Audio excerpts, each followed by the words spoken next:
Sir I am going to টয়লেটের মানে কি? আমি টয়লেটে যাচ্ছি। স্যার বলুন না প্লিজ। বলছি তো আমি টয়লেটে যাচ্ছি।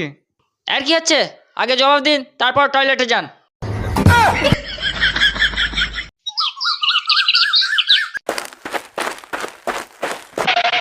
বাবা বাবা, ভাই না একটা পোকা খেয়ে ফেলেছে। কি বলছিস? তোর ভাই ঠিক আছে তো? নো টেনশন বাবা, আমি সঙ্গে সঙ্গে ভাইকে পোকা মারা বিষ খাইয়ে দিয়েছি।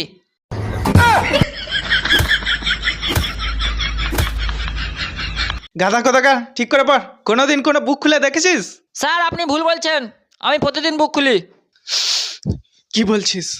তুই প্রতিদিন বুক খুলিস? সরি বন্ধু, তা তুই কোন বুক খুলিস? Sir Facebook.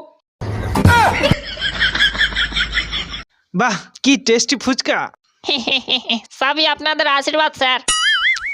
তা ফুচকাতে পচা আলু দাও নাকি? কি বলছেন স্যার? পচা ছোলা? না স্যার, এসব কাজ করি না আমরা। ভালো ভালো। তা বাথরুমে গেলে ভালো করে হাত ধুয়ে নাও তো? না স্যার, সময় পায় না, মেলা ভিড় থাকে তো। তবে স্যার টয়লেটে যাওয়ার আগে ভালো করে হাত ধুয়ে নিতে হয়, কারণ সব সময় ঝাল লঙ্কা দিয়ে কাজ করতে হয় তো। স্যার ছুটি চাই, স্যার ছুটি চাই। ঠিক আছে ঠিক আছে, যে আমার প্রশ্নের সঠিক উত্তর দেবে সে বাড়ি যাবে।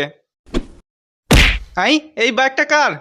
স্যার আমার ব্যাগ। তাহলে আমি এখন বাড়ি যাই।